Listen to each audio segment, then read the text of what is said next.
جنگ یرموک ہے، خالد ابن ولید کی قیادت مسلمانوں کے سرداروں کے سردار ہیں، کمانڈر ان چیف ہے. 60,000 آدمی ابلہ بن جبلہ نے ان کے مقابلے میں بھیجا ہے، اور یہ 60 بندے لے کر جا رہے ہیں. آپ اٹھائیے واقعی کی فتوح البلدان. خالد ابن ولید کے گھوڑے کی رگام کو تھام کے اس وقت کے فوجیوں نے پوچھا ہم سے کوئی قصور ہو گیا، ہمیں نہیں لے کر جا رہے؟ فرمایا نہیں، میں تو اکیلا جانے پہ کافی تھا، لیکن ابو عبیدہ بن جراح کے مشورے پر 60 لے کر جا رہا ہوں. کا وجہ کا مثل الذی یذکر ربہ والذی لا یذکر ربہ مثل الحی والمیت. جو اللہ کو یاد کرتا ہے، نمازی ہے، اس کی مثال زندہ سی ہے. جو رب سے غافل ہے، بے نمازی ہے، اس کی مثال مردہ سی ہے. میں 60,000 کے قبرستانوں میں 60 کو لے کر جا رہا ہوں، مجھے کیا ڈر ہے. یہ ایمان تھا. اور آج ہم غافل، نہیں معلوم. حضرت شیخ رحمہ اللہ فضائل اعمال میں لکھتے ہیں کہ حضرت عمر رضی اللہ تعالیٰ عنہ گورنروں پر جاسوس بٹھاتے اس نیت سے کہ مجھے اطلاع دینا، جب یہ نماز کا چھوڑنے والا بن جائے تو میں اسے معزول کر دوں گا کہ جو اللہ کا حق کھا رہا ہے وہ اللہ کی مخلوق کا حق بھی ضرور کھائے گا. یہ بنیادی چیزیں حقوق اللہ میں. نام حق میں ہے روز محشر کے جاں گداز بود، اولی پرسش نماز بود. فرمایا قیامت کا دن جان کو پگھلا دینے والا دن ہوگا، اور پہلی طور پر جس چیز کی پوچھ ہوگی وہ نماز ہے. ہم کلمہ پڑھ لینے کے بعد اس سے غافل ہیں، کچھ معلومات نہیں ہے. میرے دوستو، حقوق اللہ میں یہ بنیادی چیز ہے، ہمیں اس سے کبھی غافل نہیں ہونا چاہیے. جب ہم اپنے شریعت و دین و ایمان و اسلام و مذہب اور قرآن کے ساتھ مخلص نہیں ہیں تو پھر اور کیا بچا.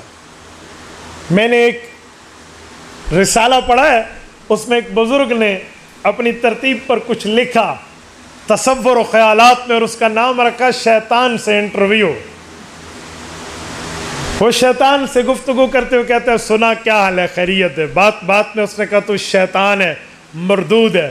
تو شیطان اس بندے سے کہنے لگا کہ میرے مردود ہونے کی کوئی دلیل تو دے دے، لیکن وہ دلیل دینا جس میں تو نہ پھنسے. انہوں نے کہا دلیل ہے، جب اللہ نے حضرت آدم علیہ نبینا علیہ الصلوۃ والسلام کو پیدا فرمایا تو سب کو فرمایا سجدہ کرو، سب نے سجدہ کیا اور تو نے انکار کیا، اور اللہ نے تجھے فخرج منہا فإنک رجیم کہہ کر لانتی بنا کے نیچے پھینک دیا، اور آج تو مردود اور ذلیل و خوار ہو کر گھوم رہا ہے. شیطان کہنے لگا او ابن آدم تیری دلیل پوری ہو گئی؟ کہا جی پوری ہو گئی. کہا مجھ سے بڑا شیطان تو ہے. انہوں نے کہا جی وہ کیسے؟ انہوں نے کہا میں نے ایک سجدے کا انکار کیا، ابلیس بن گیا. تو دن میں 5 بار بلائے جانے والے سجدوں کا انکار کرتا ہے. تو 30 مار خان ماں کا بیٹا ہے، تو کچھ نہیں ہے، تو انکار کر رہا ہے. وہ میرے دوستو ایک جملہ کہتا ہوں سنو. اللہ نے ہمارے کندھوں پر فرشتے بٹھائے ہیں، بٹھائے یا نہیں بٹھائے؟ 2 فرشتے بیٹھے ہیں، ایک نیکیاں لکھنے پر مامور ہے، ایک گناہ لکھنے پر مامور ہے. یہ کل فرشتے کرامن کاتبین 4 ہیں. 2 صبح آتے ہیں، شام تک رہتے ہیں، شام کو جاتے ہیں. 2 شام کو آتے ہیں، صبح تک رہتے ہیں.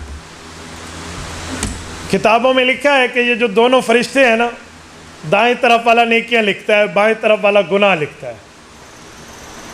بائیں طرف والے کو دائیں طرف والا اس کی ڈیوٹی ختم ہونے کے وقت تک گناہ نہیں لکھنے دیتا، سفارش کرتا ہے، درخواست کرتا ہے. کولیگ ہے نا، ساتھی ہے نا ایک دوسرے کے. جب بندہ گناہ کرتا ہے نا تو یہ دایاں بائیں کو کہتا ہے کہ یار یہ ابھی توبہ کر لے گا، معاف ہو جائے گا، پھر تجھے لکھا ہوا میٹنا پڑے گا، ذرا صبر کر لے، پینڈنگ کر لے، سائیڈ روم میں ڈال دے، تھوڑا صبر کر. نیکی والا نیکی فوراً لکھ دیتا ہے. آپ توجہ میری طرف کریں، چھوڑیں توجہ. نیکی والا فوراً نیکی لکھ دیتا ہے، گناہ والے کو روکے رکھتا ہے. اگر بندے نے گناہ سے توبہ کر لی تو اس فرشتہ سرخرو ہو کے کہتے ہیں دیکھا نا اس بندے نے توبہ کر لی ہے, معافی ہو گئی جی ہو گئی. اور اگر یہ اس کی ڈیوٹی کے اینڈ تک گناہ سے توبہ نہیں کرتا تو وہ آخر میں کہتا ہے کہ یار لکھ لے, اس نے اپنی بدقسمتی متھے لگا لی ہے تو میں اس کے متھے سے کیسے اتار سکتا ہوں, اس نے گلے میں ڈال دی ہے, اس کے ماتھے سے میں کیسے اتار سکتا ہوں. میرے دوستو, غلطی شیطان کرواتا ہے, توبہ ہم تو کر لینا. دنیا میں ختم نبوت کے بعد کسی نئے نبی نے مبعوث نہیں ہونا کہ ہم کہیں گناہوں سے پاک ہے. بابا گناہوں سے پاک یا تو فرشتے ہیں اور یا انبیاء ہیں یا صحابہ محفوظ ہیں جن سے گناہ اللہ معاف کر دے, باقی ہم سے تو گناہ ہوں گے. ہم ایسے تو نہیں ہیں کہ ہم سے گناہ نہ ہو, ہم سے تو گناہ ہوں گے, لیکن توبہ کا آپشن بھی تو ہمارے پاس ہے نا. ہم فوراً توبہ کر لیں, ہم معافی مانگ لیں. دیکھو یہ کپڑا میلا ہوتا ہے, ہم اسے آگ میں جلا دیتے ہیں, کیا کرتے ہیں واشنگ پاؤڈر ڈال کر واشنگ مشین میں واش کر لیتے ہیں, دھل گیا تو پھر پہنا. تو کپڑا میلا ہوا آپ نے دھو لیا, دل کو گناہوں سے میلا دل ہو رہا ہے, اسے ہم دھوتے کیوں نہیں ہیں؟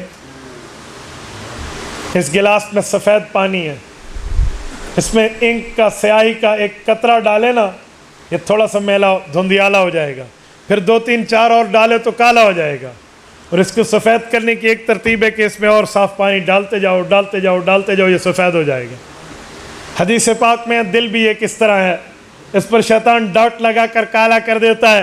ہم توبہ کر لیں پھر معاف ہو جائے گا, پھر وہ ڈاٹ ختم ہو جائے گا, دل سفید ہو جائے گا. ہم کیوں نہیں کر لیتے؟